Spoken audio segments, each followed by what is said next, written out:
नमस्कार दोस्तों। मेरा नाम है विजय कुमार। आप देख रहे हैं कॉमिक्स पिटारा चैनल को। तो चलिए दोस्तों, राधा कॉमिक्स के इस शानदार स्टोरी को शुरू करते हैं जिसका नाम है हत्यारे वृक्ष। और वीडियो शुरू होने से पहले आप सभी से रिक्वेस्ट है कि हमारा दूसरा बैकअप चैनल जिसका नाम हिंदी स्टोरी पिटारा यूट्यूब चैनल है उसको सब्सक्राइब जरूर से कर ले, जो कि हमारा बैकअप चैनल भी है। और उस पर आने वाले दिनों में मैं स्टोरी से रिलेटेड कुछ अलग करने वाला हूँ। तो आप सभी के लिए एक सरप्राइज है, तो आप उस चैनल के साथ बने रहें और जाकर के सब्सक्राइब जरूर से कर लें। तो चलिए बिना किसी देरी के इस शानदार कॉमिक्स को शुरू करते हैं। तो सबसे पहले आप देख सकते हैं इसका कवर पृष्ठ जो कि कुछ इस तरह का है। ओके।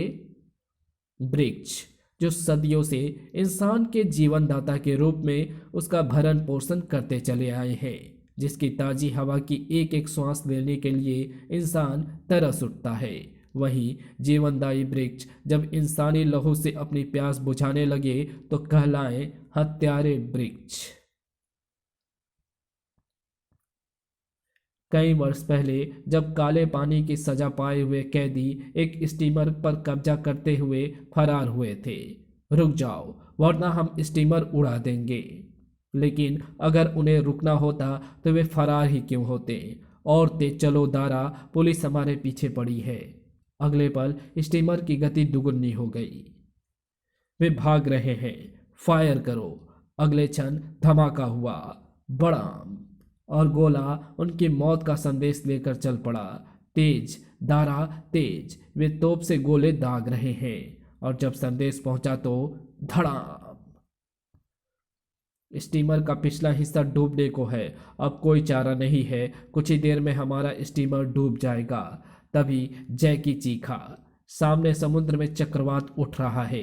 दारा संभाल कर। दारा के हाथ स्टेयरिंग से और तेजी से खेलने लगे और स्टीमर को एक लंबा चक्कर खिलाकर उसने सकुशल चक्रवात से बचा लिया। मगर दुर्भाग्य नेवी पुलिस के साथ था। मोटरबोट संभालो विनोद, सामने चक्रवात है। मगर अब तक बहुत देर हो चुकी थी। चक्रवात समूची मोटरबोट को एक क्षण में निगल गया।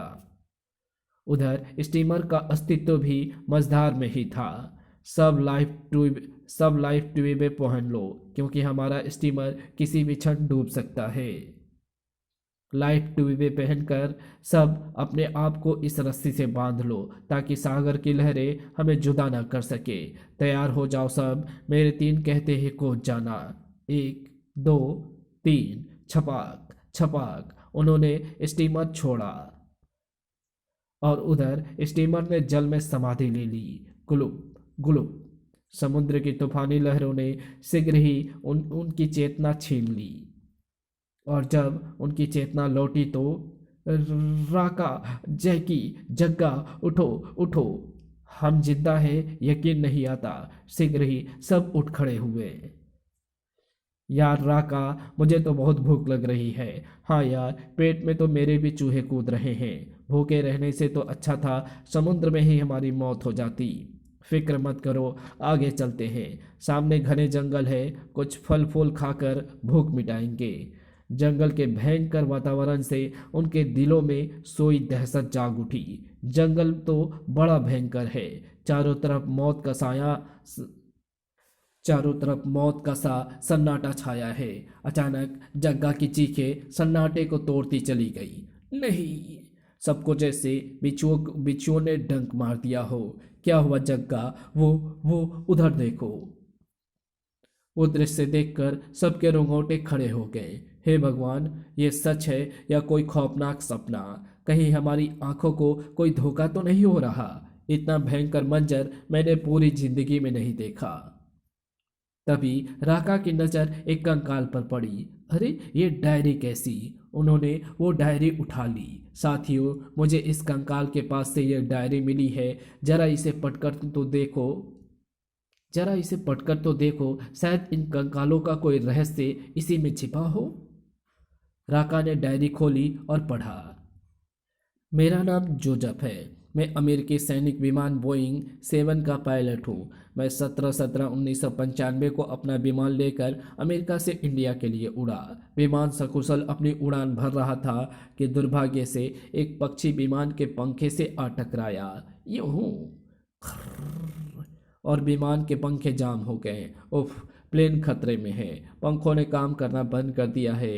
फलतः विमान को मैंने इस द्वीप की धरती पर उतारने का फैसला किया। सब यात्री शांति से बैठे रहें और अपनी अपनी बेल्टें बांध लें। यान में आई खराबी के कारण हमें इमरजेंसी लैंडिंग करनी पड़ रही है। विमान सकुशल जमीन पर उतर गया। ये कौन सी जगह है? पेड़ पर चढ़कर देखता हूँ, शायद कोई आबादी दिख जाए। कार्लो पेड़ पर चढ़ गया। हुर्रे! दूर एक मंदिर दिखाई भी दे रहा है। हम लोग बस्ती की तरफ चल दिए। उफ, जल्दी जल्दी कदम बढ़ाओ, मौसम खराब हो रहा है, कहीं बारिश ना हो जाए। अभी वे आगे बढ़े हुए थे कि हुम्बाला गुम्बाला टुम्बाला कुम्बाला, ये तो कोई जंगलियों की फौज लगती है। ओह, हथियार भी सारे प्लेन में ही रह गए हैं। देखते ही देखते जंगलियों ने उन्हें घेर लिया। जॉन, मुझे इनसे बहुत डर लग रहा है। ए, हाथ हटा ले। जॉन ने गुस्से में उसका भाला छीना और भचाक। आह! फिर तो जंगलियों ने हम पर आक्रमण करने शुरू कर दिए। आह आह! सावधान रहकर इनके भालों से बचो। कुछ साहसी लोगों ने उनके हथियार छीनकर उन्हीं पर आक्रमण करने शुरू कर दिए। खच! ई! अभी जंग चल ही रही थी कि जंगलियों की और टुकड़ी आ गई। हुम्बाला टुम्बाला। आखिर हम मुट्ठी भर आदमी उन असंख्य जंगलियों का कब तक मुकाबला करते? हुम्बाला टुम्बाला। हाथ ऊपर कर लो सब और आत्मसमर्पण कर दो, वरना ये हमें खत्म कर डालेंगे। हुम्बाला टुम्बाला। फिर वे हमें साथ लेकर एक विशाल मंदिर की तरफ बढ़ चले। मंदिर के प्रांगण में हमें सबकी सामूहिक बलि देने के लिए वेदी पर बैठा दिया गया और खुशी में नृत्य करने लगे। हुम्बाला टुम्बाला। फिर उनके जल्लाद हमारे सिरों पर आ खड़े हुए। सभी जल्लाद के हाथ ऊपर उठे और हम सब ने भय से आंखें मूंद ली। हे भगवान, हम सबकी आत्मा को शांति देना। नहीं! अचानक बहुत तेज से बारिश हुई और जाने उन्हें क्या हुआ, वे हमें छोड़ भागने लगे। हुम्बाला टुम्बाला। इन्हें क्या हुआ? हमें जिंदा छोड़कर ये भागे क्यों? मैंने फटाफट अपने और अपने साथियों के बंधन खोले और जल्दी से मंदिर में चलो। बारिश से बचने का एक यही रास्ता है। मंदिर के दरवाजे बंद कर दो। पायलट, बारिश का रुख इधर ही की तरफ है। मैंने दरवाज़ा बंद करने ही वाला था कि आई! ओह नहीं! मैंने फटाफट दरवाज़ा बंद कर दिया। क्या हुआ पायलट? दरवाजे के सुराखों में से बाहर देखो, शायद तुम्हें अपनी आंखों पर विश्वास ना हो। सबने झीरे में से बाहर का दृश्य देखा तो उनकी रूहें कांप उठी। ई! आ! कड़ाक! आ! खचाक! ये तो आदमखोर वृक्ष हैं। मैंने काफ़ी साल पहले इनके बारे में पढ़ा था। ये वृक्ष खून पीते हैं। लोग बारिश होते ही ये इंसानों की भांति लेकिन बारिश होते ही ये इंसानों की भांति चलने लगते हैं। बारिश रुकते ही ये सामान्य वृक्ष की भांति बन जाते हैं। हत्यारे वृक्ष! कुछ भी हो, इस समय उन्हीं की वजह से हमारी जान बची है। हत्यारे वृक्ष भागते जंगलियों को पकड़ पकड़ कर उनका खून पी रहे थे। उनका खूनी खेल तब तक चलता रहा जब तक बारिश होती रही। जो बारिश कम होती गई, वे अपने अपने शिकार को छोड़कर वापस जाने लगे और अंत में अपनी निश्चित जगह पर जाकर खड़े हो गए। तभी कार्लो नाम का सैनिक चीखा, साथियों देखो, इस मंदिर में तो सोने चांदी का ढेर लगा हुआ है। क्या? कार्लो, इन सोने चांदियों को छोड़ो और जान बचाने की सोचो, क्योंकि आदिवासी जब तक दोबारा आए हमें यहाँ से निकल जाना चाहिए। मगर कुछ मूर्ख इंसानों ने उसकी बात पर ध्यान नहीं दिया। हम तो ये सोना चांदी लेकर ही जाएंगे। जिंदगी में पहली बार खुले हाथों से लूटने के लिए दौलत मिली है। ठीक है, जो इनके साथ रहना चाहे वो रहे, जो मेरे साथ आना चाहे आ जाए। जिन जान प्यारी थी वे पायलट के साथ हो लिए। पायलट साहब, अब हम जाएंगे कहाँ? समुद्र किनारे वहाँ आसपास से कोई शिप गुजरेगा तो हम उससे हेल्प ले लेंगे। जल्दी चलो साथियों, यहाँ मौसम खराब होते देर नहीं लगेगी, और अगर बारिश फिर पड़ने लगी तो वे हत्यारे वृक्ष जिंदा हो उठेंगे। उधर मंदिर में, ओह, बड़ी मुश्किल हो रही है चलने में। अब हम पूरी उम्र ऐसे से गुजारेंगे। तभी एक भाला सनसनाता हुआ आया और खच, आ बाकी सभी माल माल भत्ता छोड़कर भागे। भागो, जंगली आ गए हैं। जान है तो जहान है, लेकिन मौत भाले के रूप में झपटी। साए साए, और मौत उनका मुकद्दर बन ही तो गई थी। खच खच, आ उधर, उफ, बरसात शुरू हो गई है। भाग कर कहीं फौरन शरण लो। भागो। वृक्षों पर बारिश की बूंदों ने अमृत का सा असर कर दिया, और हत्यारे वृक्ष हरकत में आ गए। उन्हें हमारी गंध आ गई। भागो, और तेज भागो डॉली, वे हमारी ही तरफ आ रहे हैं। हत्यारे वृक्ष शीघ्र ही हमारे समीप आ गए। बचाओ! रीना खतरे में है पायलट, उसे छोड़ो, तुम भागो। वो चाकू निकाल हत्यारे वृक्ष से जूझने लगा। खच, पर शीघ्र ही मौत उसके गले का हार बन गई। खच, फच। जब बारिश थमी, मुझे ये सारी घटना अपनी डायरी में नोट कर लेनी चाहिए। क्या पता मैं जिंदा रहूं या ना रहूं। फिर भूख से व्याकुल होकर मैंने इन हत्यारे वृक्ष के फल खाए। भगवान जाने इन फलों को खाकर मैं जिंदा रहूंगा या मर जाऊंगा। फिर डायरी बंद कर राका बोला, इसका मतलब वो इन वृक्ष के फल खाकर मर गया। हमें शीघ्र ही कोई छिपने का स्थान ढूंढ लेना चाहिए। जग्गा पेड़ पर चढ़कर इधर उधर देखने लगा। अरे, वो तो कोई प्लेन लगता है। साथियों, कुछ दूरी पर एक प्लेन खड़ा है। शायद वो प्लेन वही होगा जिसका जोजफ ने वर्णन किया है। वे शीघ्र ही प्लेन के नज़दीक थे। बोइंग 7 USA, ये 100% यही एरोप्लेन है। लेकिन इसके पंखों में खराबी है। यह हमारे किस काम की? उसे मैं ठीक कर दूंगा। ईंधन तो इसमें होगा ही। तुम? हाँ, मैंने 5 साल इंडियन एयरफोर्स में टेक्निकल मैकेनिक की है। मैं ऐसे जहाज़ों के एक एक पुर्जे से वाकिफ़ हूँ। तो ठीक है, तुम जितने विमान को ठीक करो, उतनी देर में हम उस मंदिर से कुछ माल पार कर लाते हैं। क्या कहते हो जग्गा? जग्गा ठीक है तो कह रहा है दोस्तों। अगर इस हालत में हम अपने देश गए तो भीख मांग कर ही गुजारा करना होगा। इससे तो अच्छा है कि हम यहाँ के अनमोल खजाने से कुछ दौलत अपने साथ ले चलें। मैं भी जग्गा की बात से सहमत हूँ। और फिर अब हमारे पास हथियार भी है। आखिर दारा को सबकी बात माननी ही पड़ी। ओके, लेकिन एक बात का ध्यान रखना, यहाँ बारिश कभी भी हो सकती है। तुम्हारे आने से पहले मैं प्लेन ठीक करने की कोशिश करूँगा। हम जैकी को प्लेन ठीक करने के बदले अपनी अपनी दौलत में से 1/4 हिस्सा आकर देंगे।